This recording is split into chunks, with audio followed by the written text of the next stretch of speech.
If you ain't liked, subscribed, and shared this by now, you're weird. You're a weirdo.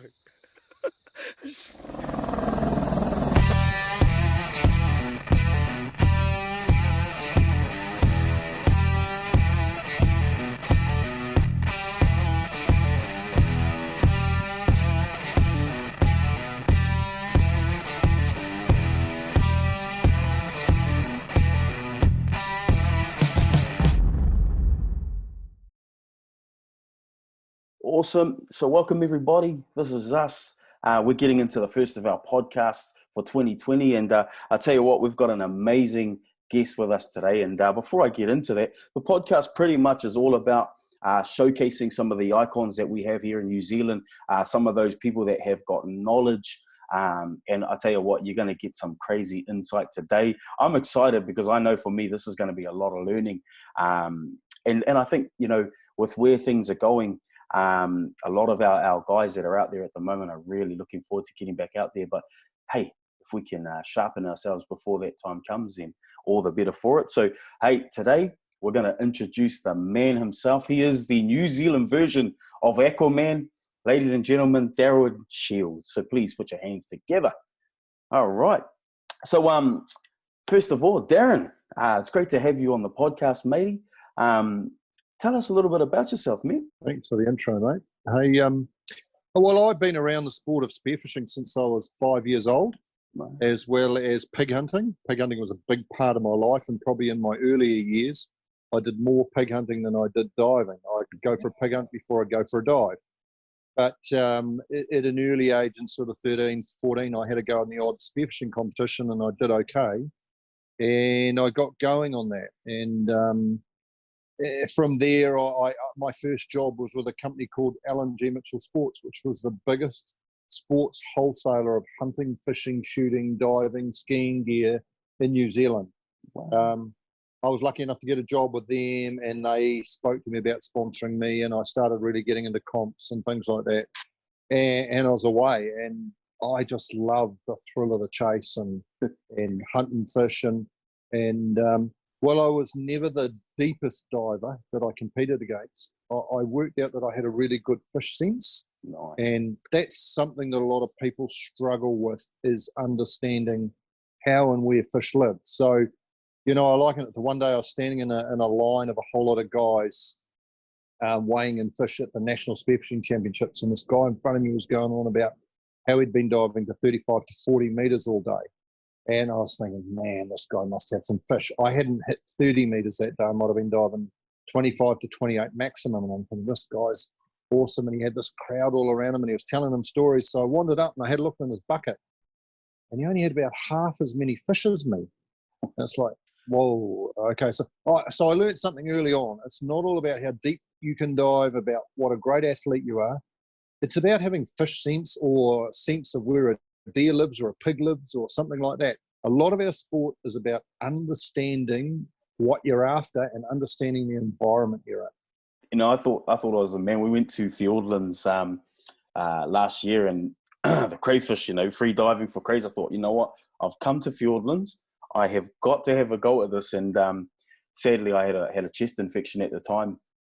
I jumped in the water. The crayfish were at 6 meters. So hearing those numbers, I'm like, wow. And I struggled to get one at 6 meters, mate. So, I probably won't ever talk myself up about that moment again after this. But yeah. So you've done some competitions, as you said.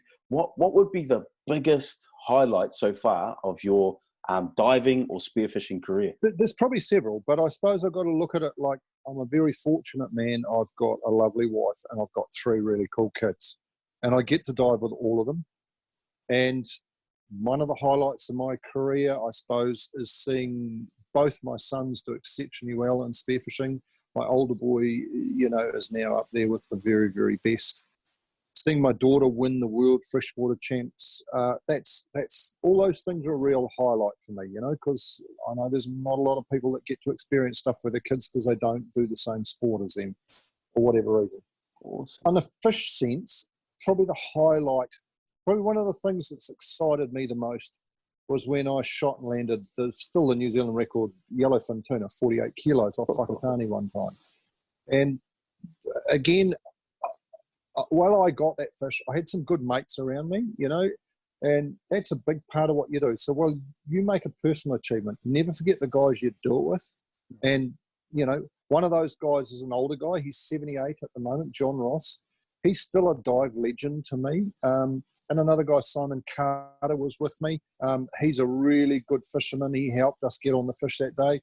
And another guy, Terry Axford, who I don't see a lot of. I mean, I don't see a lot of Terry or Simon, but I'll never forget that day with them. It's a highlight of my dive career with some cool guys. And I managed to get a New Zealand record yellowfin, you know, and there was big yellowfin busting meatballs all around us off Whakatane. Wow. And I'm hoping I haven't seen the last of that sort of thing, because you don't see it now in New Zealand, but that stands out. I've got bigger fish than that. I've landed marlin and things like that, and I've helped guys land marlin up to nearly 300 kilos. But 48 kilo yellowfin for me was a real highlight. Wow. Wow. You know, I mean, I was watching a little bit about your, of the Wettie TV, and one of the things that really stood out to me about you is the way that you mentor people. And then to hear you talk about the highlight of being able to get out there with your family is really, really cool. And I don't think we talk about that side of things enough these days, you know. So, you know, big shout out to you, Darren, because it is really cool to see families getting out there, getting in amongst it, but then doing the damage. You guys are amazing. I think the video I watched today, there was a bronze whaler. You guys went down, it was in the Mokuhinos. It's a part 3 of a video, so I watched all 3. And you guys were cutting up a kingfish and then going down, and it looked like someone actually touched one of the bronzies, the bigger one. You grab the odd one. They get pretty stupid at times. Yeah, no, I've had to play with one on the sand, and that was an eye opener. So, but I really enjoyed the fact that you really mentor people when you're out there, and that's really cool.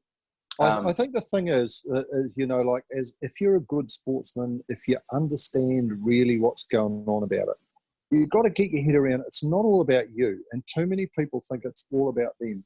And, you know, I've achieved some really good things in spearfishing. I've been at the peak of my career. You know, I've won a lot of events and things like that. But it came a stage in my career where I wasn't enjoying the winning anymore, and I thought there's got to be something more to this. I know a lot about it. I can find fish. You know, I've got more enjoyment at, like, you know, being national champion 6 times is a great achievement, and I've enjoyed it, but not as much as I have as, say, 6 weeks ago. I took my 73-year-old teacher from Form 2 out to Fiordland. I got him his first crayfish. He speared his first fish with me, and he got his first power. Now, I mean, to me, there's more in life when you achieve something like that, and you see the joy on a guy that's 73 years old. You see the joy in what he achieved. Man, I mean, none of my trophies get anywhere near that. You know, that was such a buzz, and all his mates who were the same age, around the same age, were sitting on the back of the big boat waiting for us to come back. You should have seen that guy's face glowing, you know. So he taught me some good stuff. He whacked me bloody hard one day when I was a bit cheeky at school. But you can't, you know, I can't put a price on that sort of stuff. And I've had kids as young as, I don't know, I had a 9-year-old in Fiordland, watched him get crazy with his dad, and, you know, I've done some cool stuff with my kids. My son Jackson, at I think he was 13 or 14 years old, got a 124 kilo striped marlin with me off the Quickfire. You know, and I still remember that guy's, you know, my son's eyes glowing that day, how cool that was. And yeah, you can't put a price on doing stuff with other people. You know, I just watched a movie a couple of nights ago on Netflix, and it's called Out in the Wild or Lost in the Wild or something. It's about a young guy that was a bit screwed up and took off into Alaska. And it took him right till the very end. He's reading a book, and he wrote in the book towards the end of it, adventures don't mean anything unless they're shared with somebody else. And I thought, sure, that strikes a chord with me, big time. Man, that is awesome. Man, you're just taking me back to Fiordlands, and now that I've got you, actually, you've been around to some pretty cool places. Okay, now I hope I don't sound too much like a stalker here, but I got to see some really interesting looking fish. Now, around the world, to date, where would be the best place you've ever been able to get in the water? I get asked that a lot, and I guess, you know, like some of the tropical diving I've done and things like that is pretty spectacular. And I guess you got to sum up everything that's going on around you. Tropical diving is unbelievable, nice warm blue water. There's a lot of shit that can bite you or kill you or make your day end up pretty bad. So you come back to New Zealand, and yes, it's colder, and yes, sometimes conditions cannot be so good, but you can eat everything you get in New Zealand, you know. Nice. And we've got some we've got some amazing fish here. So for me, the best place that I've ever dived, I'd have to say somewhere like Great Barrier in New Zealand. Nice. I mean, I love Fiordland. Fiordland is one of the last frontiers, and it can never sort of be looked past. But Fiordland diving is relatively easy diving. Crayfish are easy to fish. And no disrespect to what you said before, but when you're at a level that I'm at, Great Barrier still challenges you. Nice. But you can come away with some amazing things. And the Mocha Henau's on a good day, well, man, it can be brilliant. Wow. So yeah, New Zealand, you know, we've got to treasure New Zealand. I could put a label on some other countries, but keep coming back to New Zealand. Love it. Love that. So if you're watching this and you're overseas, well, you're going to have to wait because we're getting some stuff sorted out first and foremost, but New Zealand is the spot right there. Now, you talked about overseas, you know, there's a whole lot of stuff out there that can bite you or hurt you. What would be the most crazy moment that you've ever experienced when you're out there? Or let's put it like this, what is that time that you've thought, oh my gosh, what am I doing? Okay, so there's been a few times, you know, but on the downside, I've lost some good mates to the sport, and probably one of the worst things that's ever happened in my life was losing my best mate, and I found him on the bottom. Wow. You know, he'd passed away, and bringing him to the surface, and it's at times like that you go, wow, man, this is just shocking. Is this all worth it? Wow. But if I go other experiences that have been dangerous for me, shallow water blackout is the biggest concern that a freediver has, and that's basically holding your breath for too long, and on the way up you just go to sleep, which is what happened to my mate. But a moment that strikes me in my life, and I remember it vividly, is myself and another guy were competing in New Caledonia in a spearfishing event, and I'd shot a fish in a hole at about 20, 25 metres. My spear was stuck in the fish in the hole on a sandy bottom, and every time we went down to try and pull this fish out of the hole, a big shark would have a go at us. And it was scary for the fact that every time I went down, I had nothing to protect myself because my spear was in the hole stuck in this fish. Jesus. And he'd chase you all the way to the surface, and he was very, very big. And I've been in lots of shark encounters, and some with, you know, 40 or 50 sharks trying to eat a 10-kilo fish, which at times like that, that's in places like Tahiti. I've been in situations like that. You see, I'm guessing, but 40 sharks eating a 10-kilo fish, it's a scary sight, because then they peel off and they get that pack craze mentality, and they start peeling off and coming at you, and it's like, wow. You know, the smaller sharks have been the most scary ones sometimes, because there's so many of them coming from different angles. But you know, it's probably no different from walking across the road and not looking properly, and you know, things happen. But there's probably many moments, but losing a mate to the sport is probably the times when you start to question yourself. Wow. Yeah. Wow. Yeah, hey, for everyone out there, it's really important that you take safety very serious, you know.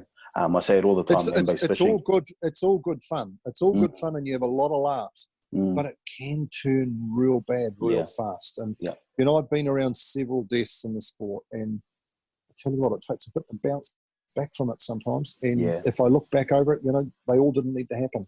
That's right. Wow. Well, there you go.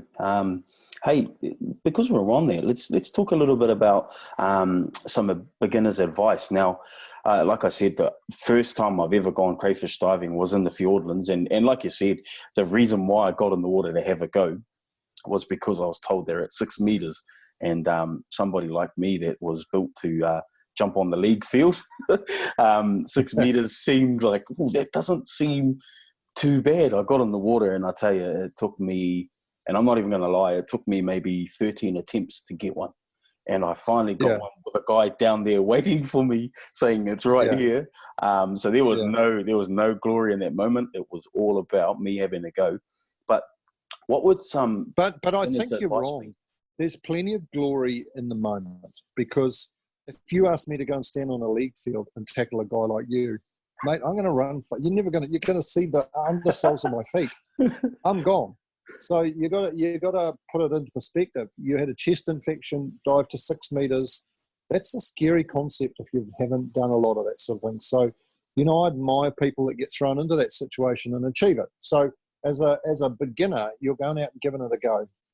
Don't speak to guys like me and go, how long can you hold your breath for? And I never say, because they ask you that because that's their benchmark.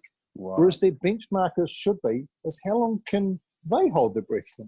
Right. And how can they do best within what they can do? Not what a league player who's playing for the Warriors can do, or what I can do in the sport of spearfishing or the other good guys around. What can you do? And how can you comfortably do that safely and achieve your bucket list, and tick it off slowly?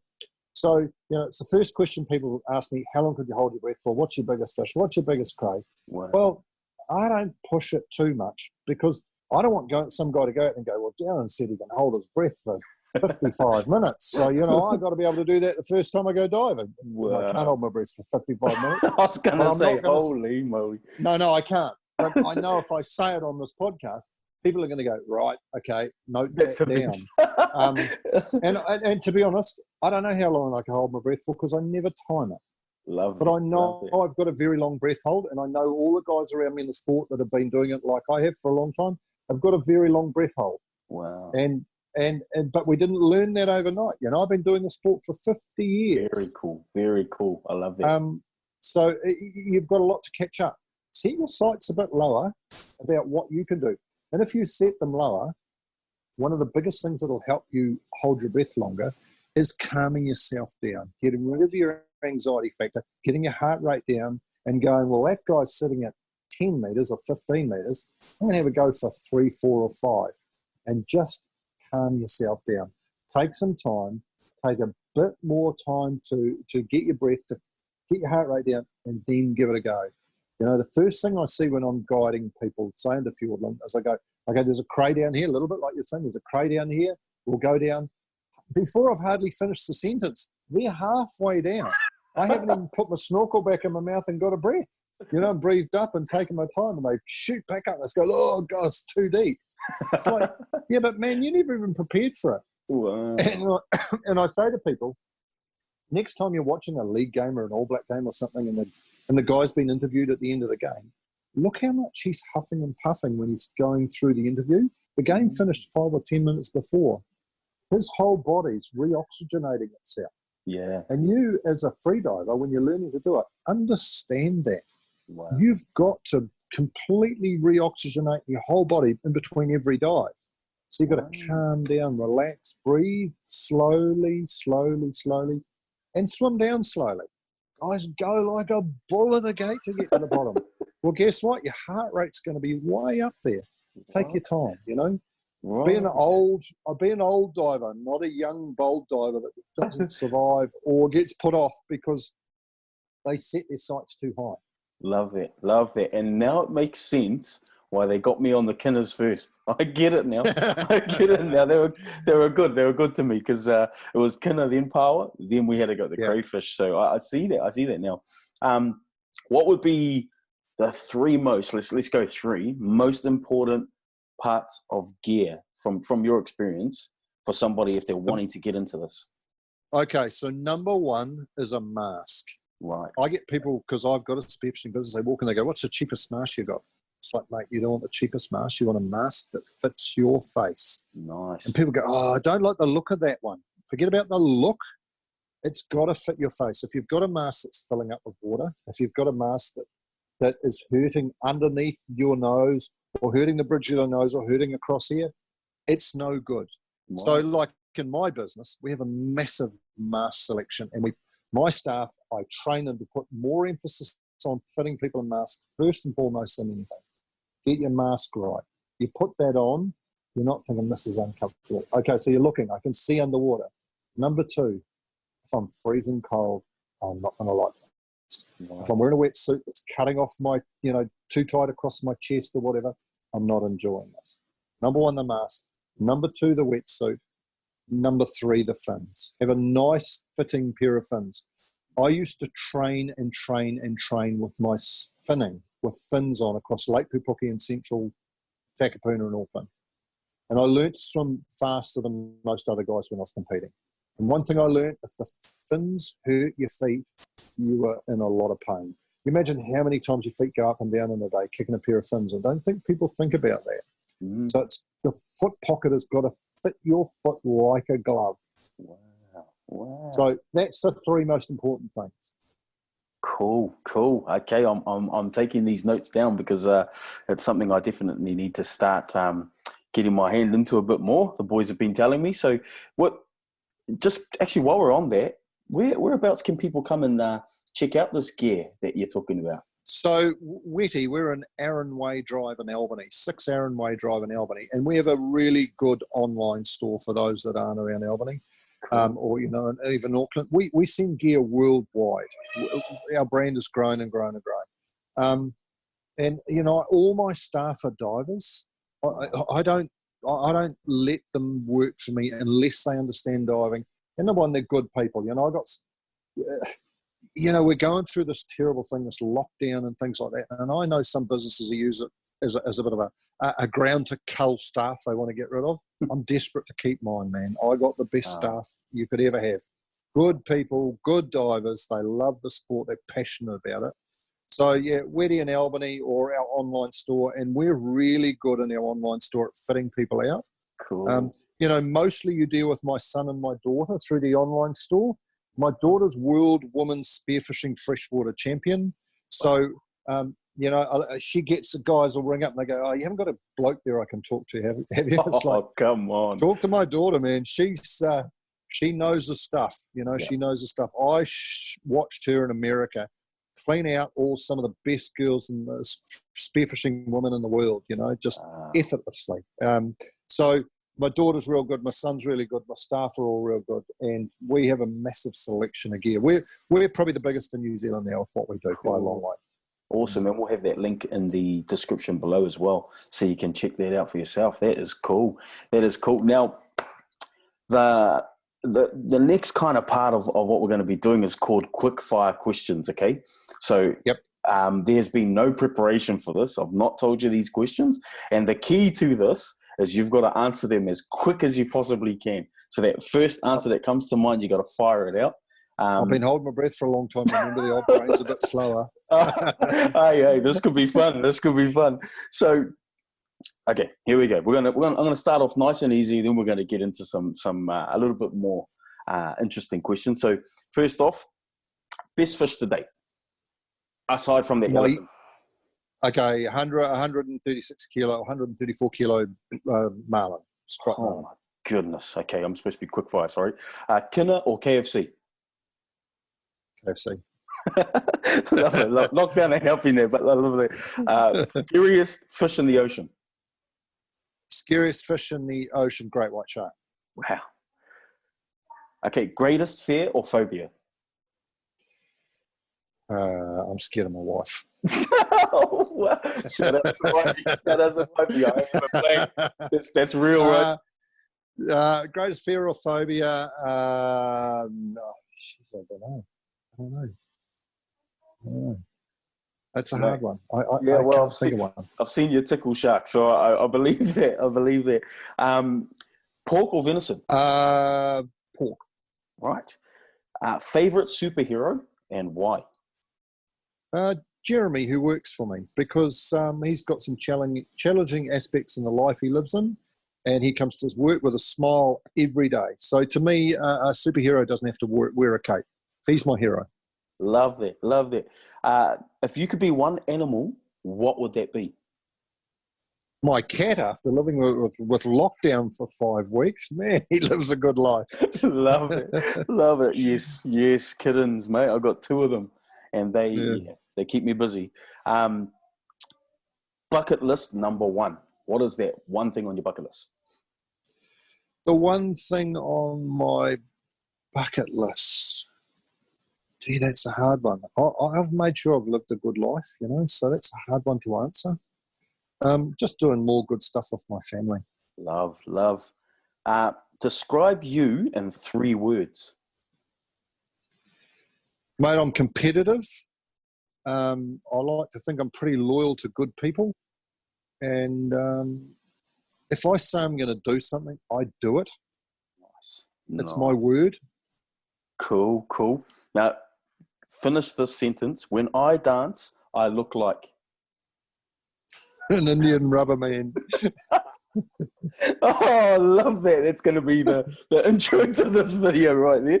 And I can say that because I'm from an Indian family. Love it. My family came from India.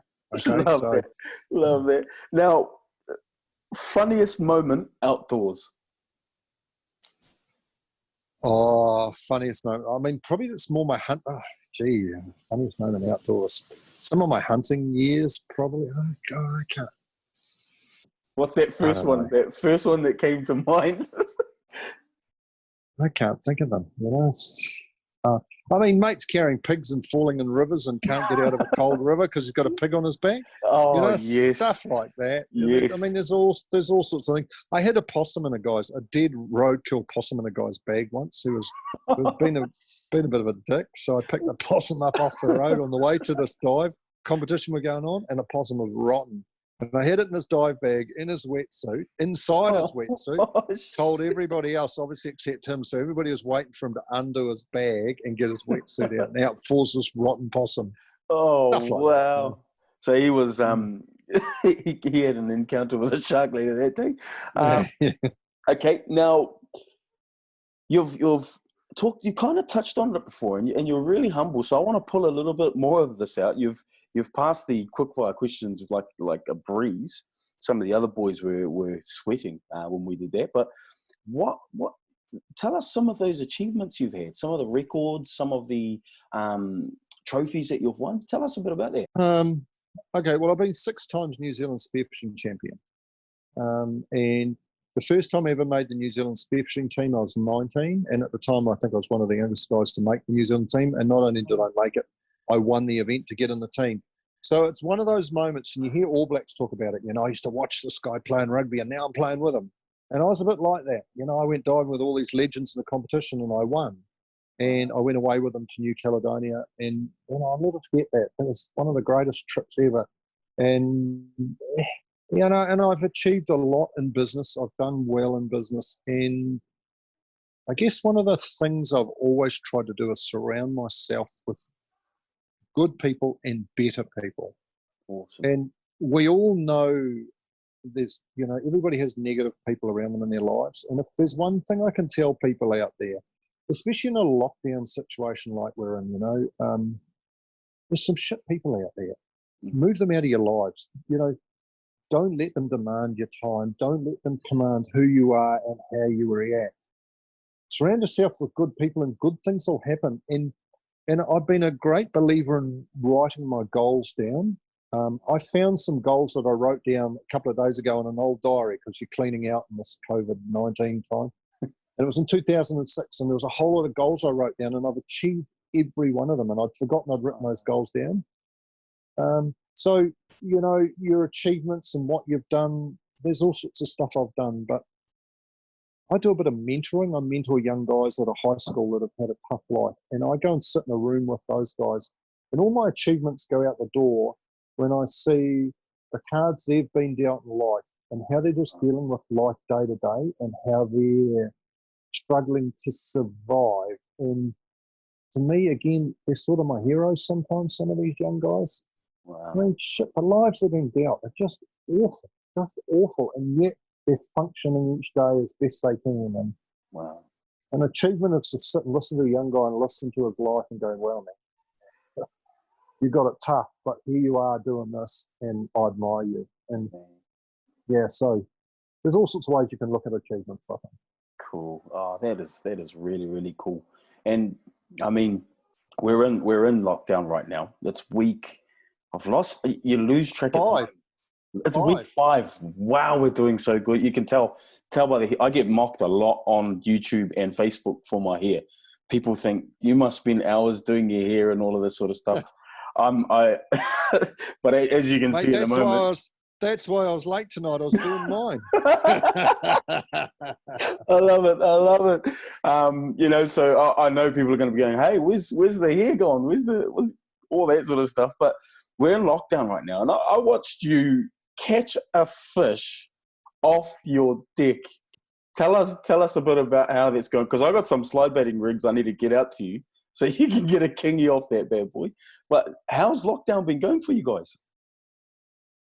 It's one of the best things that's ever happened to me, to be honest. I've enjoyed having 5 weeks of just nothing, and that aside, we're in a really nice position. My wife and I have been fortunate where we live, that our deck goes out onto the edge of the water, and so the day before lockdown, I could see what was happening, and I've always wanted to have a go at surf casting off my deck and see if I can catch a fish.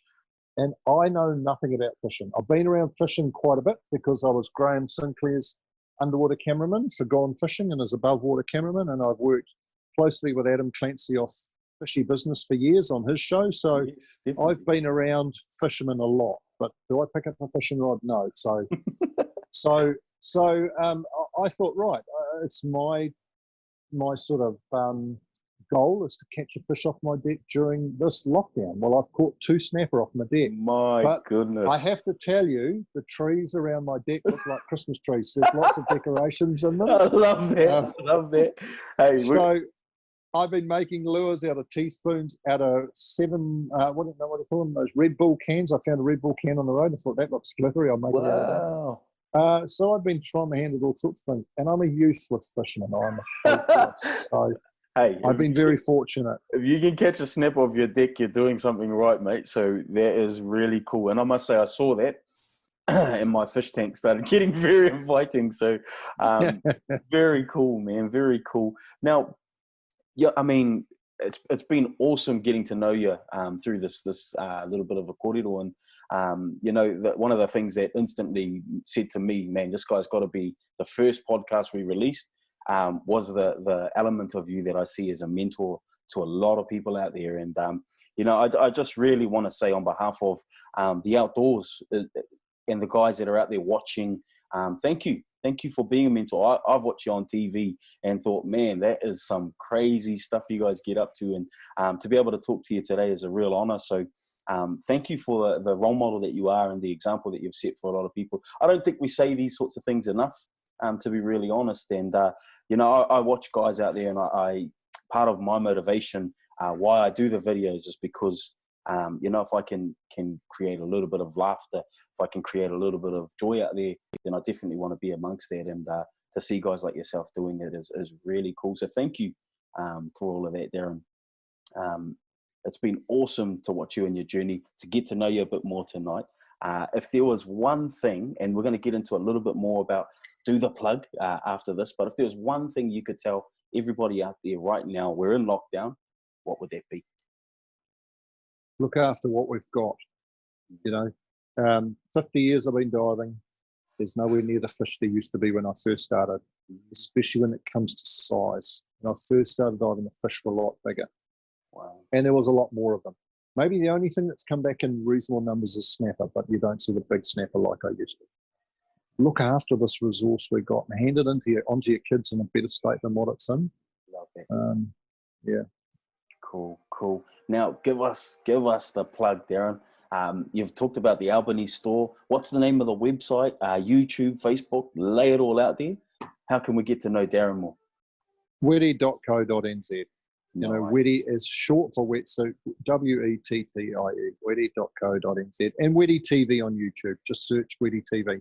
We got vids on there for everything, and you'll see a lot of it. Like if you look at my fjord and stuff, there's some such cool stuff there. Because you know, the one thing I get, a lot of people will ring and go, "Hey, I want to go away on a dive trip with you, but I only snorkel." And it amazes me. People always make that statement, "But I only snorkel." I only snorkel too, you know. And we all only snorkel, and just you don't. I did a vid once, a TV show once in Fiordland. I called it the stick video, and I got the boat to take me ashore, and I got a stick that was about 1.5 meters long. And I said, right, with this guy, everything we get today, we've got to be able to put the stick on the bottom, and the top of it's got to stick out of the water. We got crayfish, we got parla, we got kinner, we got blue cod, we got butterfish, and the stick was 1.5 meters long. Wow. So don't underestimate how good the diving is, not only in Fiordland, but in other places too. You know, the one thing I've noticed during this lockdown is the fish coming right in shallow. I hooked a kingy the other day on my fishing excursions. It was right in less than 0.5 meter water. I lost them on my teaspoon lure because I don't know how to tie knots because I'm not a fisherman. So I was pretty gutted.